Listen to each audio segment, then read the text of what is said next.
ಲಕ್ಷ್ಮಿ ಹಬ್ಬಕ್ಕೆ ಮೇನ್ ಅಂದರೆ main important ಆಗಿದ್ದು ಇದೆ. ಆದರೆ ಮೇನ್ ಇದನ್ನೇ ಮರ್ತೋದೆ, ಹೇಗೆ ಮರ್ತೆ ಅಂತಲೇ ಗೊತ್ತಿಲ್ಲ.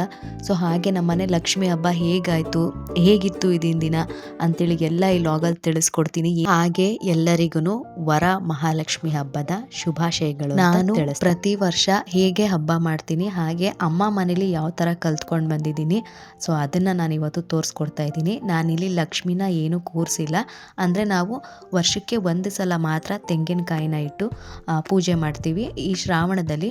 ಹಾಗೆ ಹೇಗೆ ಶುಕ್ರವಾರ ಬರುತ್ತೋ ಶನಿವಾರ ಭಾನುವಾರದವರೆಗೂ ಇಟ್ಟು ಭಾನುವಾರ ಸಂಜೆ ಮೇಲೆ ಅದನ್ನು ತೆಗೆದು ತದನಂತರ ಆ ಕಾಯಿನ ನಾನು ಏನಕ್ಕೂ ಯೂಸ್ ಮಾಡಲ್ಲ. ಏನಾದರೂ ಒಂದು ಸ್ವೀಟ್ ಮಾಡ್ತೀನಿ, ಒಬ್ಬಟ್ಟು, ಸಕ್ಕರೆ ಕಡ್ಡಿ, ಆ ಥರ ಏನಾದರೂ ಒಂದು ಸ್ವೀಟ್ಗೆ ಈ ಕಾಯಿನ ಯೂಸ್ ಮಾಡ್ಕೊತೀನಿ. ಒಂದೊಂದು ಮನೇಲಿ ನೋಡಿರ್ಬೋದು ರೆಗ್ಯುಲರಾಗಿ ತೆಂಗಿನಕಾಯಿನ ಇಡ್ತಾರೆ, ಬಟ್ ನಾನೇನಿಲ್ಲ, ರೆಗ್ಯುಲರಾಗಿ ಮಾಮೂಲಿ ಕಳಶ ಪೂಜೆ ಮಾತ್ರ ಮಾಡ್ತೀನಿ. ವರಲಕ್ಷ್ಮಿ ಹಬ್ಬದ ದಿನ ಮಾತ್ರ ನಾನು 3 ಡೇಸು ತೆಂಗಿನಕಾಯಿನ ಕೂರಿಸ್ತೀನಿ. ಮಾಮೂಲಿ ಬೆಳಗ್ಗೆ ಹೇಗೆ ಪೂಜೆ ಮಾಡಿ ಎಲ್ಲ ಇದು ಮಾಡ್ತೀನೋ, ಸೊ ಸಂಜೆನೂ ಹಾಗೆ ಪೂಜೆ ಮಾಡಿ ಮಲಗಬೇಕಾದ್ರೆ ಒಂದ್ಸಲ ಕಳಶನ ಒಂದು 3 ಸಲ ನಿಧಾನಕ್ಕೆ ಶೇಕ್ ಮಾಡಿ ಸೊ ಅದನ್ನು ಕಂಪ್ಲೀಟ್ ಮಾಡ್ತೀನಿ. ಹೇಳ್ತಾರೆ ಅದು ಕೂರ್ಸಾದ್ಮೇಲೆ ಅದು ಶೇಕ್ ಮಾಡಲೇಬೇಕು, ಅದು ಯಾವಾಗನ ತೆಗಿರಿ ಶೇಕ್ ಮಾಡಬೇಕು ಅಂತೇಳಿ. ಸೊ ಹಾಗಾಗಿ ಅದನ್ನು ನಡ್ಸ್ಕೊಂಬರ್ತೀನಿ. ಹೀಗೆ ರೆಡಿ ಮಾಡ್ಕೋತೀನಿ. ಯಾವ ಥರ ಮಾಡ್ತೀನಿ ಅಂತೇಳಿ ತೋರಿಸ್ಕೊಡ್ತಾ ಇದ್ದೀನಿ. ನೋಡ್ತಾ ಇರ್ಬೋದು, ಕಳಶಕ್ಕೆ ಮಾಮೂಲಿ ಅಲ್ಲಿ ₹1 ಕಾಯಿನ್ ಹಾಕಿ ಅದಕ್ಕೆ ಅರಿಶಿನ ಕುಂಕುಮ ಹಾಕಿ ಹಾಗೆ ಕಳಸದ ಸುತ್ತ ಅರಿಶಿನ ಕುಂಕುಮನ ಇಟ್ಕೊಂಡು ಒಂದೇ ತಟ್ಟೆಗೆ ತುಂಬಿದ್ದು ಚಿಕ್ಕ ಲೋಟದಲ್ಲಿ ನಾನು ಇಲ್ಲಿ ಅಕ್ಕಿನ ಹಾಕ್ಕೊಂಡಿದ್ದೀನಿ. ಅಕ್ಕಿ ಮೇಲೆ ಕೂರಿಸ್ಬೇಕು ಅಂತಾರೆ. ಸೊ ಹಾಗೆ ಇದ್ರ ಕೆಳಗಡೆ ನೋಟು, ಕಾಯಿನ್ಸ್ ಆ ಥರ ಎಲ್ಲ ಏನಿಲ್ಲ, ಜಸ್ಟ್ ಅಕ್ಕಿ ಇಟ್ಟು ಕಳಶದ ನೀರಿಗೆ ಅರಿಶಿನ ಕುಂಕುಮ ಇಟ್ಟು ತೆಂಗಿನಕಾಯಿನ ನೀಟಾಗಿ ಇಲ್ಲಿ ಎರ್ಕೊಂಡು ರೆಡಿ ಮಾಡಿ ಇಟ್ಕೊಂಡಿದ್ದೀನಿ.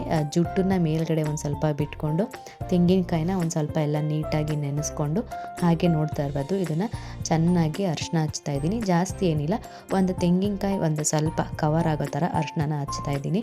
ಹಾಗೆ ಇಲ್ಲಿ ಬಂದು ಡಿಸೈನ್ಗೆ ಅಂದರೆ ನೀಟಾಗಿ ಕುಂಕುಮ ಚೆನ್ನಾಗಿ ಕಾಣಿಸ್ಬೇಕಲ್ಲ ತೆಂಗಿನಕಾಯಿಗೆ, ಅದು ನೋಡಿದಾಗ ನಮಗೂ ಖುಷಿ ಆಗಬೇಕಲ್ಲ.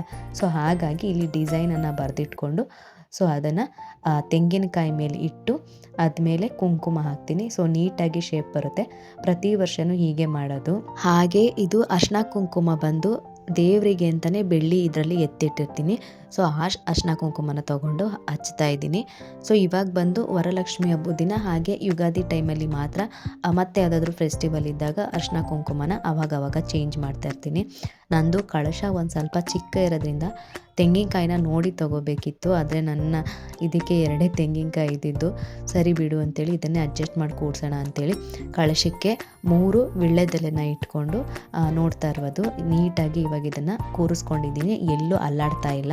ಸೊ ಕೆಳಗಡೆ ಅಕ್ಕಿ ಏನು ಸುರ್ತಿದ್ದೀನೋ ಅದ್ರ ಮೇಲೆ ನೀಟಾಗಿ ಟೈಟಾಗಿ ಕೂರಿಸ್ಕೊಂಡು ಅದನ್ನು ರೆಡಿ ಮಾಡಿ ಅಲ್ಲಿ ಇಟ್ಟು ಬಂದಿದ್ದೀನಿ. ಈ ವರ್ಷ ನಾನು ಹಬ್ಬಕ್ಕೆ ಮೇಯ್ನಾಗಿ ನಮ್ಮ ಅಮ್ಮನ ಅಕ್ಕನ ಮಿಸ್ ಮಾಡ್ಕೊತಾ ಇದ್ದೀನಿ.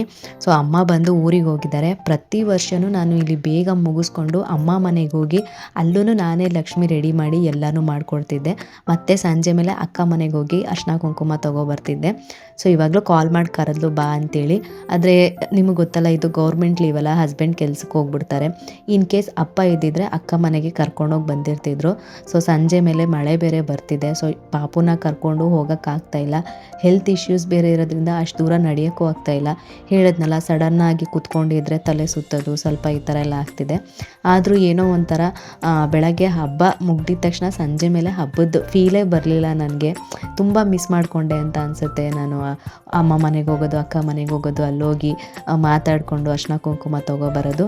ಸೊ ಫೈನಲಿ ಕಳಶನ ಏನು ರೆಡಿ ಮಾಡಿ ಇಟ್ಕೊಂಡಿದ್ದೀನೋ ದೇವ್ರ ಮನೆಗೆ ತೊಗೊಬಂದು ಇಟ್ಟಿದ್ದೀನಿ. ಆಗ ಫೈನಲ್ ಆಗಿ ಏನು ನೋಡ್ತಿದ್ದೀರೋ ಇದಿಷ್ಟೇ ನಾನು ಮಾಡೋದು. ಇನ್ನು ಯಾವುದೇ ಥರ ಆರ್ಟಿಫಿಷಿಯಲ್ ಜ್ಯುವೆಲ್ಸ್ ಆಗಿರ್ಬೋದು, ನನ್ನ ಜ್ಯುವೆಲ್ಸ್ ಆಗಿರ್ಬೋದು, ಇನ್ನು ಯಾವುದೇ ಥರ ಏನೂ ಹಾಕಲ್ಲ. ಬ್ಲೌಸ್ ಪೀಸು, ಬಳೆ, ಹೂವು, ಹಾಗೆ ತಟ್ಟೆ ತುಂಬ ಏನು ಅಕ್ಕಿ ಇಟ್ಟಿದ್ದೀನೋ ಸೊ ಇದಿಷ್ಟೇ ಮಾಡೋದು. ಪ್ರಸಾದ ಬಂದು ಪಾಯಸ, ಕೇಸರಿ ಬಾತು ಆ ಥರ ಏನಾದರೂ ಮಾಡಿ ಇಡ್ತೀನಿ. ಸೊ ನೈವೇದ್ಯಕ್ಕೂ ಇಷ್ಟೇ.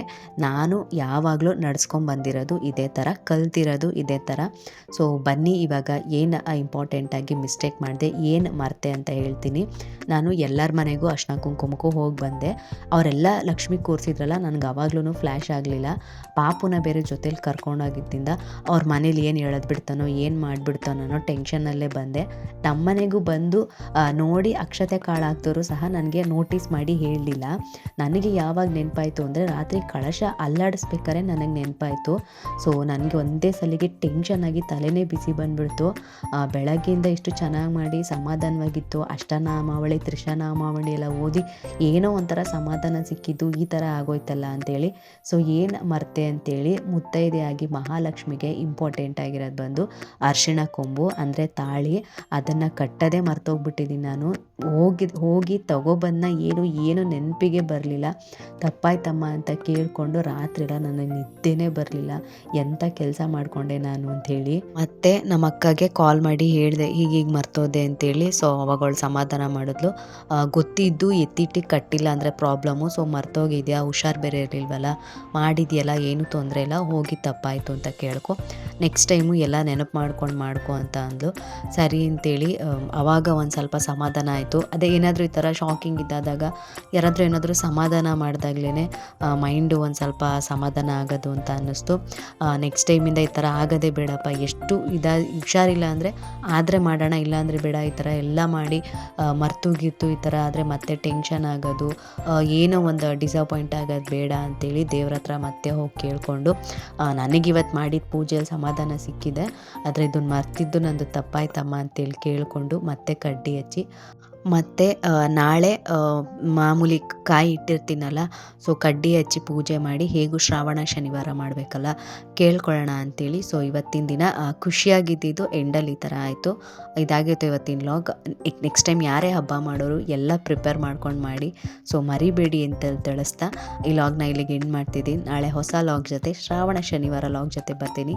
ಥ್ಯಾಂಕ್ ಯು ಎಲ್ಲರಿಗೂ. Have a good day to all and good night to all.